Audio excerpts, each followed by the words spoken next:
অফিসের কাজে দেশের নানান জায়গায় চরকি পাক দিতে হয় সারা বছর। কখনো আসাম, কখনো দেরাদুন, তো কখনো ভাইজ্যাগ। কাঠের কারবারিদের প্রায় প্রত্যেক বড় শহরে এক একখানা দপ্তর। প্রত্যেক দপ্তরের ম্যানেজারদের ওপর নজর রাখা, শ্রমিকদের সমস্যা মালিকপক্ষকে জানানো, এসবই পলাশের কাজের মধ্যে পড়ে। পলাশ অনেক ছোট বয়স থেকেই চারিদিকে ঘোরাঘুরি করেছে। সেই সূত্রে এসবের অভ্যাস তার আছে এবং চাকরিটিও হয়েছে সেরকম। সেই জন্য পলাশের ঘোরার শখটাও মিটে যায়। শীতলঝোড়ায় যাওয়ার কথা শুনে মনটা নেচে উঠেছিল। কোম্পানি নতুন ব্রাঞ্চ খুলতে চায় ওখানে। রাতের ট্রেনে যখন উঠেছিল পলাশ, তখন কোথায় থাকবে তা নিয়ে একটু সংশয় হচ্ছিল। কারণ কোনো ব্রাঞ্চ না থাকায় ওখানে কাউকে ফোন করেও রাখা হয়নি। তবু ভরসা এই যে ট্রেনটা সকাল 9:30টায় শীতলঝোড়া পৌঁছবে এবং নেমে হোটেল ব্যবস্থা করে নেওয়া যায়। জানলার বাইরের দৃশ্য এই মাঝরাতে কিছু দেখা না গেলেও খোলা প্রান্তর এবং ঝোপের ওপর উড়তে থাকা জোনাকির দলের আলো দেখতে মন্দ লাগছিল না পলাশের। শহরের মানুষ হওয়ায় যতবারই দেখুক না কেন, এই নির্জন প্রকৃতি তার মন এবং মেজাজকে সর্বদাই এক অদ্ভুত প্রশান্তি এনে দেয়। দাদা, কোথায় নামবেন? শীতলঝোড়া নাকি একেবারে শাখাচূড়া? শীতলঝোড়া। আপনি বাঙালি? এত দূরে সাঁওতাল পরগনার ভেতর বাঙালির দেখা আমি আশা করিনি। কি যে বলেন! আমি বাঙালি নই, কিন্তু বাংলা আমার কাজের জায়গা। বাংলায় ব্যবসা করছি আজ প্রায় 17 বছর। তাই ভাষাও শিখেছি আর বাঙালিও হয়ে গেছি যতটা পেরেছি। তা বাবুর নামটা কি? আমি পলাশ। বাহ বাহ বাহ! আমি শিবপ্রসাদ। শীতলঝোড়ায় কোথায় যাবেন? অফিস নতুন ব্রাঞ্চ খুলছে শীতলঝোড়ায়, তারই প্রাথমিক খসড়া তৈরি করতে আমি যাচ্ছি। তাই? তা কিসের ব্যবসা আপনার অফিসের? লোকটার এত প্রশ্নে একটু সন্দেহ হলো এবার পলাশের। কামরার বাকি দুজন চাদর মুড়ি দিয়ে ঘুমোচ্ছে। এ লোকটি কি ঘুমোবে না? প্রায় অন্ধকারে বসে তার সাথে ক্রমাগত কথাই বা বলে চলেছে কেন? আর এত কথাই বা জানতে চাইছে কেন? পলাশ চুপ করে আছে দেখে লোকটা প্রায় এবার হাসি মুখে বলে উঠল, আরে, আপনি দেখছি চিন্তায় পড়লেন। ও তো ঘাবড়ে যাবেন না, একসাথে চলেছেন তাই জিজ্ঞেস করলাম। তা উঠবেন কোথায় শীতলঝোড়া? এখনো কিছু জানি না। নেমে কোনো লজের খোঁজ করতে হবে বা কোনো হোমস্টে। বুঝেছি, পহলি বার যাচ্ছেন বোঝাই যাচ্ছে। শুনুন, ওখানে কোনো হোমস্টে নেই। লজ আছে দু একটা, কিন্তু স্টেশন সে বহুত দূর, শীতলঝোড়া এবং রেল লাইনের শেষ এলাকাতে। অত দূরে যাবেন আপনি? যা, এবার তবে এ তো আচ্ছা বিপদে পড়া গেল মশাই। বিদেশ বিভূতিতে এসে থাকার জায়গা না পাওয়া গেলে তো মুশকিল। পলাশের কথায় শিবপ্রসাদের দুচোখ কেমন যেন চকচক করে উঠল। যেন কোনো জটিল দুরভিসন্ধি খেলে গেল এই চতুর লোকটির মগজে এবং মনে। আরে, সে নিয়ে আপনি চিন্তা করবেন না। আমার চেনা এক বাঙালি ভদ্রলোক তার বাড়ির একটা ঘরে কখনো সখনো পেইং গেস্ট রাখে। আপনি চাইলে সেখানেই আপনার ব্যবস্থাটাও আমি করে দিতে পারবো। অন্ধকার রাত্রির বুক চিরে ট্রেনটির ঝরঝর করে জলের মতো দুর্বার গতিতে ছুটে চলেছে।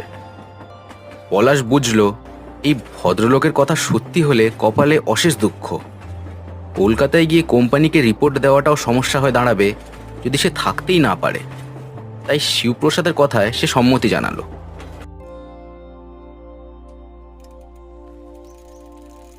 পরদিন সকালে সাইকেল রিক্সায় চেপে পলাশ ও শিবপ্রসাদ চলল তার চেনা সেই ভদ্রলোকের বাড়ি। স্টেশন থেকে গ্রামের ভেতর ঢুকতে পলাশ বুঝল, শিবপ্রসাদ পুরোটা না হলেও কিছুটা সত্যি বলেছে। সাঁওতাল পরগনার এই অঞ্চলটি সত্যি নির্জন।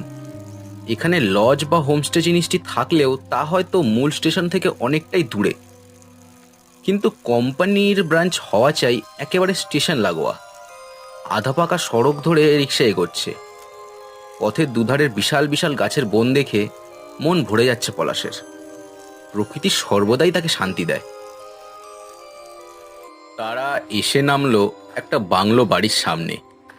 বাড়ির হাতায় একজন আধবুড়ো লোক তাদের দেখে সামনে এগিয়ে এলো। লোকটির পরনে আধময়লা ফতুয়া এবং সাধারণ পাজামা। এই লোকটি হয় বাড়ির মালিক, নয়তো কেয়ারটেকার। আরে বাউজি, বহুত দিন পরে এলেন যে, সাথে ওটিকে নেয়া মেহমান বুঝি? শিবপ্রসাদ সমস্ত কথা তাকে খুলে বলল এবং পলাশ যে এখানে দিন তিনেক থাকবে তাও বেশ জোর দিয়েই বলল। লোকটির নাম অখিল। সে বাংলোর দারোয়ান কাম কেয়ারটেকার এবং মালি। মালিকের অনুপস্থিতিতে একটা ঘরে গেস্ট রেখে আরো 2 পয়সা উপরই আয় এসে করে নিচ্ছে। হ্যাঁ হ্যাঁ, সে নিয়ে সমস্যা নেই, থাকবেন থাকুন না, কিন্তু ভাড়াটা কিন্তু আগেই চুকিয়ে দিতে হবে। হ্যাঁ হ্যাঁ, বুঝতেই পারছেন মালিকের পিঠ পিছে এসব কাজ করছি, তাই আগাম সাবধান থাকি আর কি। পেয়ে যাবেন, আগে আমার লাগেজটা ভেতরে রাখার ব্যবস্থাটা তো করুন। বাংলোটি একেবারে নির্জন বনানীর মধ্যে অবস্থিত। পলাশকে সে বাংলোর যে ঘরে রাখলো সে ঘরের দরজায় বড় বড় করে বাংলায় 13 সংখ্যাটি লেখা, এবং লেখাটি বড় অদ্ভুত, যেন আরবি এবং বাংলা মিশিয়ে সংখ্যাটি লেখা হয়েছে। পলাশকে ঘরে রেখে অখিল গেছিল শিবপ্রসাদের সাথে কিছু কথা বলতে। পলাশ দাঁড়িয়ে দরজার সেই লেখাটির সেখানে থাকার গুরুত্ব বোঝার চেষ্টা করছিল। এমন সময় অখিল যেন হাওয়ায় বেশে তার পাশে এসে দাঁড়ালো। তা বাবুজি, রাতে কি খাবেন? মাংস চলে তো? এখানে কিন্তু সেরকম মাছ পাবেন না। অখিলদা, এটা কি লেখা আছে এখানে? ওটা কিছু না, আমার মালিক আসলে নকশা কাটতে ভালোবাসেন, তাই এই বাড়ির প্রত্যেক দরজায় নিজে হাতে নম্বর লিখেছেন। তা বললেন না রাতে কি খাবেন? যা হয় একটা কিছু রেধো। শোনো, আমি এবার বেরোবো, আর এই ঘরের চাবি আমি আমার সাথেই রাখতে চাই, বুঝলে? চাবি রাখা নিয়ে অখিল একটু আপত্তি করলেও তাকে পাত্তা না দিয়ে পলাশ বেরিয়ে পড়েছিল। এ এলাকাটা বেশ নির্জন, এখানে ব্রাঞ্চ খোলার কথা ভাবাই যায় না। সকালেই স্টেশনে ফিরে যাবে সে, কিন্তু কোম্পানিকে কোনো খবর দিতে সে পারছে না, কারণ ফোনটা সকাল থেকে সুইচ অফ। আর বাংলোয় বিদ্যুৎ নেই সেটা অখিলকে টাকা দেওয়ার পর সে বুঝতে পেরেছে। আর একটা ব্যাপার পলাশ লক্ষ্য করেছে, যে ঘরটা তাকে দেওয়া হয়েছে সারা বাড়ির তুলনায় সেই ঘরটার হাওয়া কেমন যেন ভারী এবং দূষিত। এমন সব অদ্ভুত কথা ভাবতে ভাবতে সে এগিয়ে চলেছিল কাঁচা রাস্তা ধরে। দুদিকের জঙ্গল নিবিড় গাছগাছালিতে ভরা। তুই এখানে কেন?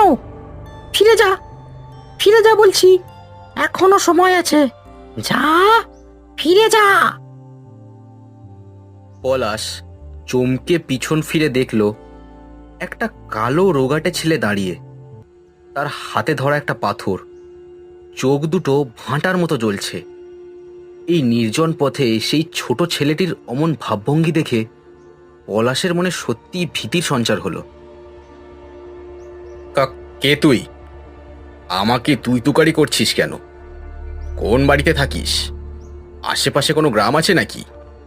ফিরে যা বলছি, নইলে প্রাণে মরবি। যা, ফিরে যা বলছি, ঘরের ছেলে ঘরে ফিরে যা। তবে রে পাকা ছেলে, এখনো তুই তুকারি? পলাশের কথা শেষ হতে পারল না। দাঁড়িয়ে থাকা ছেলেটি তার হাতের পাথরটি ছুঁড়ে দিল ঠিক পলাশের মাথা লক্ষ্য করে। পলাশ ভয় ও বিস্ময়ে চোখ বুজে ফেলল। কয়েক মুহূর্ত কেটে গেল। যখন চোখ খুলল দেখল সামনে কেউ নেই, পাথরটিও তাকে আঘাত করেনি। নির্জন বনের মাঝে সেই রাস্তায় সে একাই দাঁড়িয়ে আছে।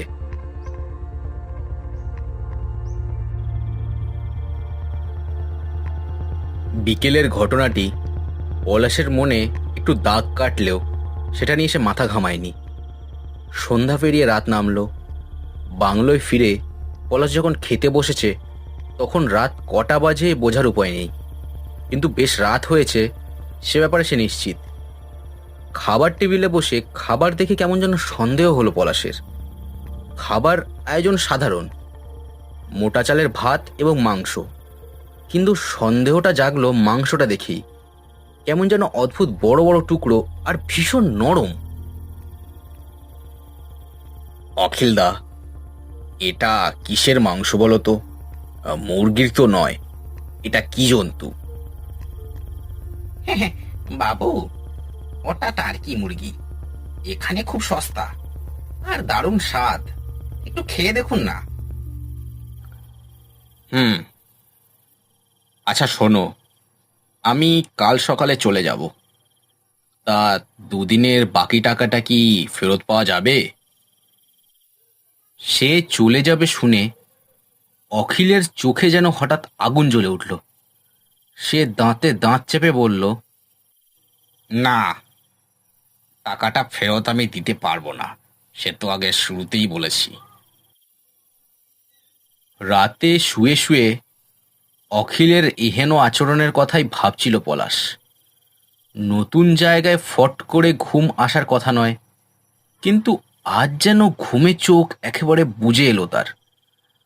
কারণটা বুঝে ওঠার আগেই চোখ বন্ধ হয়ে গেল তার গাঢ় ঘুমে। রাত তখন কটা বাজে কে জানে।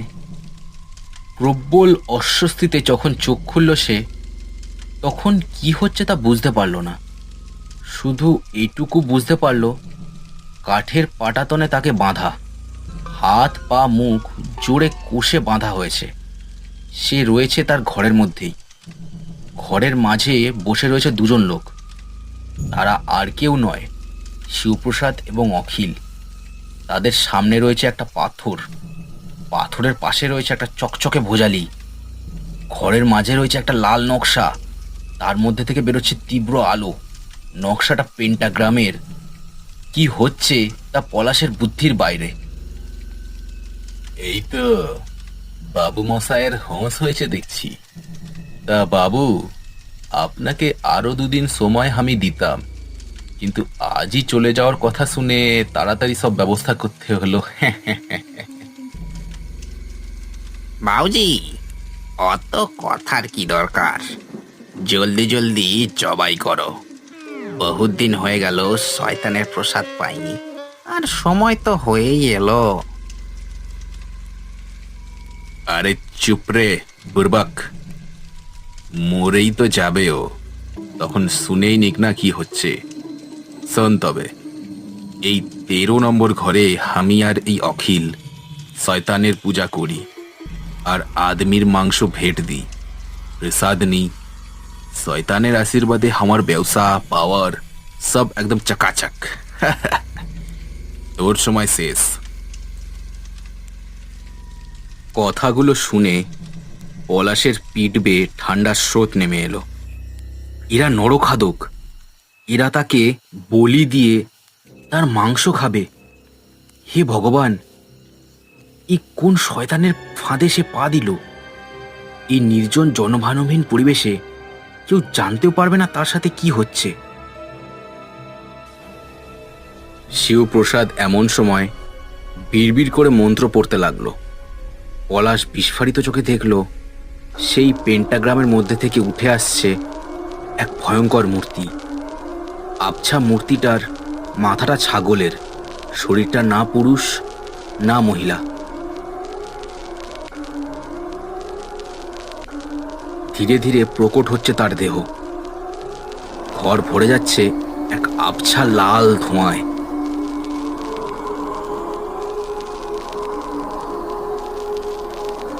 এমন সময় ঘরের মধ্যে যেন ঝড় উঠল। ঘরের মাঝে প্রকট হলো আরো এক মূর্তি, যেন ছাদ ফুঁড়েই নামলো সে। মূর্তিটার কেউ নয়, বিকেলের সেই বাচ্চা ছেলেটা।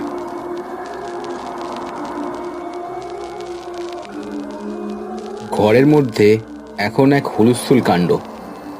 ছেলেটাকে দেখে শিবপ্রসাদ ভ্যাবাচাকা খেয়ে দাঁড়িয়ে রইল। ছেলেটি তার এক হাত তুলে ধরল অখিলের দিকে।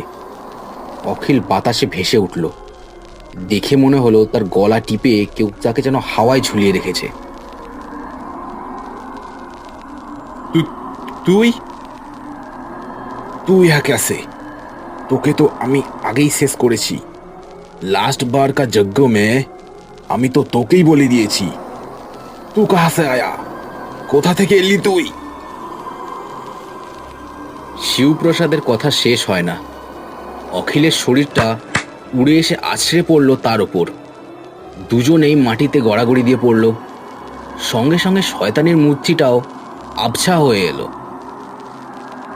চোখের সামনে এত অদ্ভুত কাণ্ড দেখে পলাশের স্নায়ু আর চাপ সহ্য করতে পারল না। তার চোখ বুজে এলো। সংজ্ঞা হারাতে হারাতে সে দেখল ছেলেটি তার দিকেই একদৃষ্টে তাকিয়ে আছে। তার মুখে যেন এক চিলতে হাসি।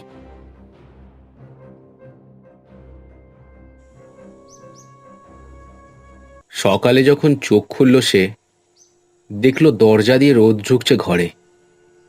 আগের রাতের বিভীষিকার কোনো চিহ্নই নেই ঘরের মধ্যে। শিবপ্রসাদ এবং অখিলকেও সে দেখতে পেল না ঘরে।